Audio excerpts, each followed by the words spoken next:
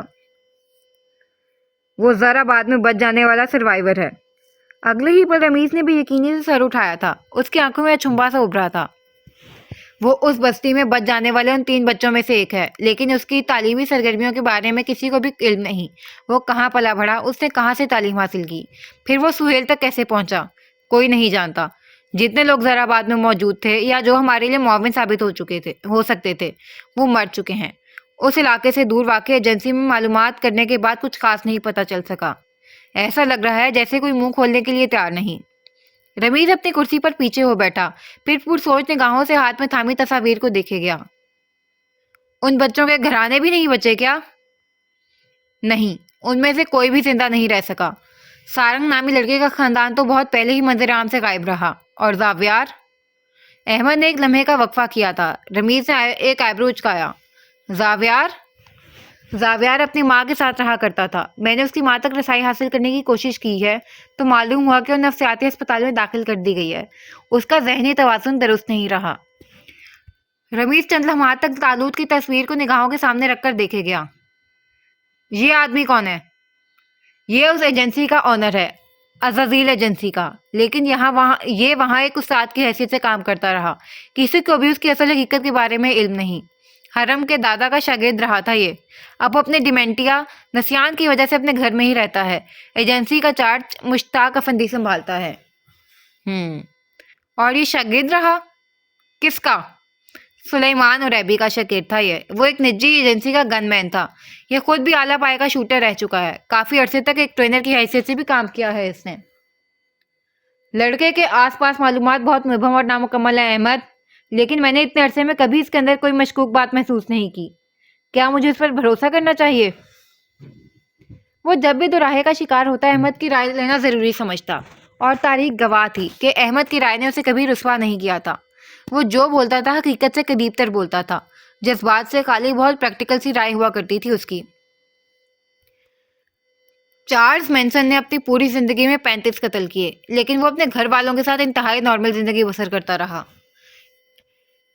Edmonton camper قتل کیا کرتا تھا، پھر اپنے قتل کیے گئے لوگوں کا سر کاٹ دیا کرتا تھا۔ اس نے 6 نوعمر لڑکیوں کو زیادتی کا نشانہ بنایا، یہاں تک کہ اپنی ماں اور دادی کو بھی نہیں بخشا۔ اور سب سے آخر میں ٹیڈ بنڈی، وہ قتل کو آرٹ سمجھ کر قتل کرتا رہا، اور نہ صرف قتل کرتا رہا بلکہ وہ ان انسانوں کا گوشت بھی کھاتا رہا۔ آدم خور تھا وہ، لیکن بالکل نارمل انسانوں کے طور پر کئی سالوں تک انسانوں کے درمیان زندہ رہا۔ ہم کسی کو نہیں جانتے کہ وہ اندر سے کیا ہے۔ انسان وہ نہیں ہوتے جو نظر آتے ہیں۔ اور جہاں تک اس لڑکے کا تعلق ہے، مجھے وہ خاصا مشکوک لگ رہا ہے، جیسے وہ کچھ چھپا رہا ہو۔ رمیز بالکل خاموشی سے اسے سر اٹھا کر دیکھ رہا تھا، پھر یکدم ہنس کر سیدھا ہو بیٹھا۔ اسے احمد سے ایسے ہی کسی جواب کی توقع تھی۔ احمد، تم اس کل کے لڑکے کو اتنے خوفناک قاتلوں سے تشبیہ دے رہے ہو، کچھ تو خدا کا خوف کرو یار۔ لیکن احمد ان کی بات پر نہ ہی مسکرایا اور نہ ہی اس نے کوئی خوشگوار سا تاثر دیا تھا۔ وہ اسپاٹ سیدھی آنکھوں سے سامنے تکتا رہا۔ اسے اپنی جانب سے مزید کوئی بات رمیز کی گوش گزار نہیں کرنی تھی۔ اچھا ٹھیک ہے، اگر تمہیں وہ مشکوک لگ رہا ہے تو تم اس کی جانچ پڑتال کر سکتے ہو اپنی تسلی کے لیے۔ جہاں تک رہی میری بات تو مجھے اس رشتے پر کوئی اعتراض نہیں۔ یہ سب باتیں اب قصہ پارینہ ہیں۔ میں ان کی کھوج میں پڑھ کر اپنا قیمتی وقت برباد نہیں کر سکتا۔ جا سکتے ہو تم۔ احمد نے اس کی بات سن کر اس بات میں سر ہلایا۔ اگرچہ وہ رمیز کے اس فیصلے سے ناخوش تھا لیکن اس نے پھر بھی کبھی اپنے مالکان کی نفی کرنا نہیں سیکھی تھی۔ اس لڑکی کو کال دے دی جائے سر؟ رمیز نے اس کی جانب سوچتی نگاہوں سے دیکھا تھا، پھر اس کی نگاہیں احمد کے پیچھے دیکھنے لگی، پیچھے، کہیں بہت پیچھے، اس ایک آخری ملاقات کی جانب جب جاوید اس سے ملنے آئے تھے۔ وہ ایک یادگار ملاقات تھی، وہ ایک تلخ اور خوشگوار ملاقات تھی، وہ ایک بہترین اور بدترین ملاقات تھی، لیکن اس ملاقات کا اپنا ہی سرور تھا، اس ملاقات کا اپنا ہی لطف تھا۔ اپنی آنکھوں کے سامنے ایک جاندار وجود کو گلتے دیکھنے کا مزہ ہی الگ تھا۔ اس کی کیفیت کسی بھی کیفیت کا مقابلہ نہیں کر سکتی تھی۔ خدا کو اس کے فیصلے میں غلط ثابت کرنے کے لیے ہی تو ابلیس نے اس کی نافرمانی مول لی تھی۔ وہ بھی اپنے باپ کو دکھانا چاہتا تھا، وہ بھی مبین کو اس سمے کھڑا کر کے یہ حقیقت ازبر کروانا چاہتا تھا کہ وہ کبھی بھی جاوید سے کمتر نہیں تھا، وہ جاوید کے مقابلے پر تھا، وہ جاوید سے عظیم تھا۔ لیکن پھر بھی عزازیل کی مسلسل ریاستوں کے بعد بھی زمینی خلافت آدم کو دے دی جاتی ہے، کیونکہ خدا کبھی اپنے فیصلے میں غلط نہیں ہوا کرتا۔ اگلے ہی لمحے اس نے آنکھیں احمد کی جانب پھیری تھیں، پھر اس کے لبوں کی تراش میں ایک تبسم سا گھلا۔ آدم سے اس کی جنت چھین لینے کا تبسم تھا وہ، اسے اس زمینی مصائب کے حوالے کر دینے کا تبسم تھا وہ۔ بالکل، دیر کس بات کی؟ اس کے لہجے میں ایسی ٹھنڈک تھی کہ کسی کو بھی لمحے بھر کے لیے کنک کر جاتی، لیکن پھر مقابل بھی احمد تھا، وہ جسے کبھی کسی ٹھنڈک نے کنک نہیں کیا تھا۔ وہ اسی لمحے پلٹ گیا۔ اس نے آفس کا دروازہ عبور کیا اور پھر ایک پل کو چونک سا گیا۔ سامنے سے حرم چلتا ہوا آ رہا تھا، جیبوں میں ہاتھ اڑسے، مسکرا کر سب ورکرز کو سر کے خم سے سلام کرتا ہوا، ان سے جواب میں مسکرا کر سلام کا جواب وصولتا ہوا، معصوم، بے ریا اور نرم سا۔ اسی پہر وہ اپنے قدموں میں الجھا، اوندھے منہ چکنی راہداری میں گر پڑا۔ احمد نے لمحے بھر کو آنکھیں سکیڑی تھیں۔ جمشید نے کہا تھا کہ اس بندے کا توازن بہت اچھا تھا، وہ دھکا لگنے پر بھی گرا نہیں کرتا تھا، اور سامنے سے چل کر آتا یہ لڑکا تو اپنے ہی قدموں میں الجھ کر گرنے والا انسان تھا۔ کیا اسے واقعی رمیز کی بات پر اعتماد کر لینا چاہیے؟ یہ اس قدر بے وقوف سا لڑکا تو ہرگز بھی کسی انڈر گراؤنڈ کام کرنے کی صلاحیت سے بہرہ مند نہیں لگتا تھا۔ حرم بابو اپنے ہاتھوں پر زور دے کر اٹھ رہا تھا، پھر وہ ورکرز کا شکریہ ادا کرنے لگا جو اس کے گرنے پر اس کی جانب بڑھے تھے۔ احمد نے قدم آگے بڑھایا اور پھر حرم پر ایک اور نگاہ ڈالے بغیر اس کے ساتھ سے گزر گیا۔ حرم بھی آگے بڑھایا تھا، لیکن اب اس کی آنکھیں نہیں مسکرا رہی تھیں، لب سیدھی لکیر میں بن چکے تھے اور نگاہیں محتاط سے انداز میں اطراف کا جائزہ لے رہی تھیں۔ توازن قائم رکھنے والوں سے زیادہ توازن کو غیر متوازن کرنے والا بھی کوئی نہیں ہوتا، بالکل ویسے ہی جیسے جھوٹ بولنے والوں سے زیادہ سچ کو جاننے والا کوئی نہیں ہوا کرتا۔ اس نے اگلے ہی پل رمیز کے آفس کا دروازہ کھٹکایا تھا اور پھر اندر چلا آیا۔ وہ فائلز کی پڑتال میں مصروف تھا، لیکن جو ہی اس نے چہرہ اٹھا کر دیکھا تو خوشگوار سی حیرت سے مسکرا اٹھا۔ حرم بھی گرم جوشی سے مسکرا کر اس کے قریب چلا آیا تھا، رمیز سے اٹھ کھڑا ہوا تھا، پھر مسکراتے ہوئے ہاتھ آگے بڑھایا تو حرم نے بنا کسی توقف کے اس کے ہاتھ کو بآسانی تھام لیا۔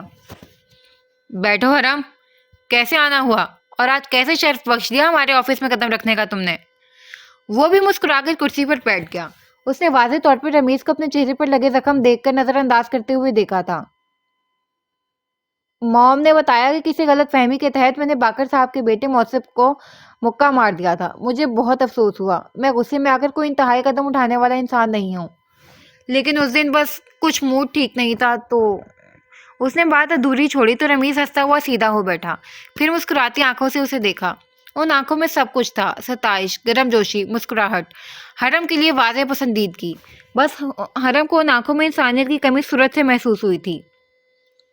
بھائی، جب ہم اس عمر میں تھے تو اس طرح کے واقعات اکثر ہو جایا کرتے تھے، اور روہیلہ سے میں نے جان بوجھ کر اس طرح کی شکایت کی تھی تاکہ تم اپنے عمل کی معافی مانگنے ہی صحیح لیکن ہمارے آفس چلے آئے، اور دیکھو میں اپنی کوششوں میں کبھی ناکام نہیں ہوا۔ اب بتاؤ، چائے لوگے یا پھر کافی؟ اس نے کہتے کے ساتھ ہی ہاتھ فون کی جانب بڑھایا تو ہم نے مسکرا کر ہاتھ اٹھا کر انہیں کسی بھی قسم کی ضیافت سے باز رہنے کا اشارہ کیا۔ میں کچھ مصروف ہوں انکل، چائے کافی کے لیے پھر کبھی حامی بھر لی جائے گی۔ آپ براہ کرم مجھے باقر صاحب کے کیبن کا بتا دیجیے، مجھے ان سے معافی مانگنی چاہیے۔ اس سے تم بات کر لینا، لیکن کچھ ہمارے ساتھ بھی تو بیٹھو، اپنی مصروفیات کے بارے میں بتاؤ۔ سہیل کا کاروبار کیسے رخ اختیار کر رہا ہے اور تم کیسے دیکھتے ہو کاروباری ترقی کو؟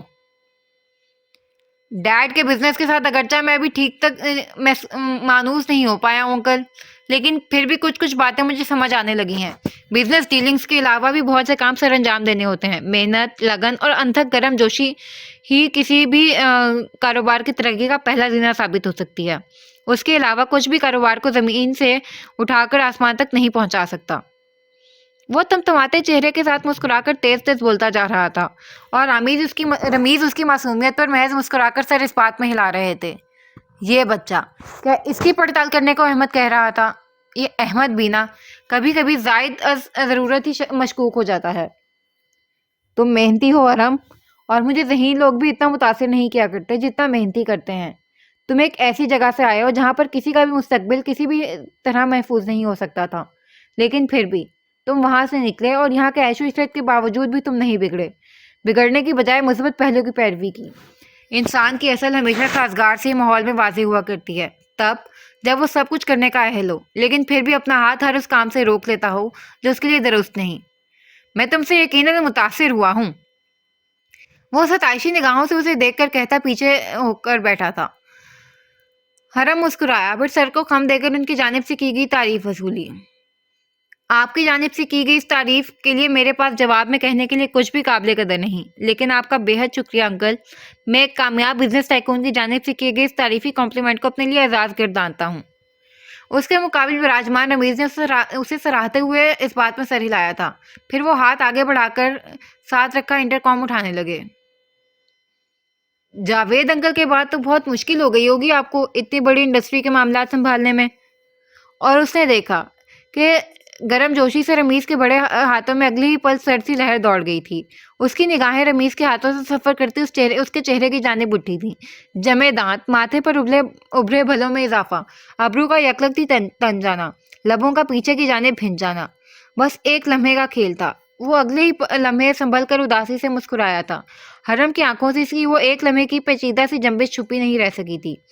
وہ بغور اس کے تاثرات دیکھ رہا تھا، لیکن جو ہی رمیز نے اس کی جانب دیکھا تو وہ پریشان سا نظر آنے لگا، فکر مند سا، پیارا سا۔ جاوید اور بابا کے جانے کے بعد اس انڈسٹری نے بہت خراب وقت کا سامنا کیا ہے، لیکن پھر بھی میں نے اپنی بھرپور کوشش کی کہ اسے دوبارہ سے کھڑا کر سکوں۔ ان دونوں کی کمی تو کوئی بھی پوری نہیں کر سکتا، لیکن پھر بھی میں ان کے لیے جو کر سکتا تھا وہ میں نے ضرور کیا۔ اوہ، I'm sorry. Javed uncle آپ کے چھوٹے بھائی تھے، میں سمجھ سکتا ہوں آپ کی تکلیف کو۔ اس کی باتوں پر رمیز قوم کا ہی کھنکارا تھا۔ حرم کی ٹھنڈی آنکھیں اس کے ہاتھوں پر پھسلیں، کرسی کے ہتھے کو رگڑتے ہاتھ، اندرونی خلفشار کی نشانی۔ باقر صاحب کا آفس راداری سے دائیں جانب ہے، پہلے ہاتھ پر جو پہلا آفس ہے وہ اس میں ملتے ہیں۔ وہ بامشکل مسکرایا تو حرم سر کو کم دیتا اٹھ کھڑا ہوا۔ وہ شکریہ کر کے ابھی پلٹنے ہی لگا تھا کہ رمیز کی آواز پر ٹھہر سا گیا۔ حرم، کیا تم گنز میں دلچسپی رکھتے ہو؟ ایک شبہ، ایک شک، بس ایک لمحے کی نگاہ تھی وہ۔ اسے اپنی پشت پر رمیز کی چھیدتی نگاہیں خوبی محسوس ہو رہی تھیں۔ وہ اگلے ہی لمحے پلٹا تھا، انہی ٹھنڈی آنکھوں سے لمحے بھر کے لیے رمیز کی ٹھنڈی آنکھوں میں دیکھا اور پھر ناسمجھی سے مسکرا دیا۔ نہیں انکل، مجھے گن سے خوف آتا ہے، میں انہیں کبھی ہاتھ تک نہیں لگا سکتا۔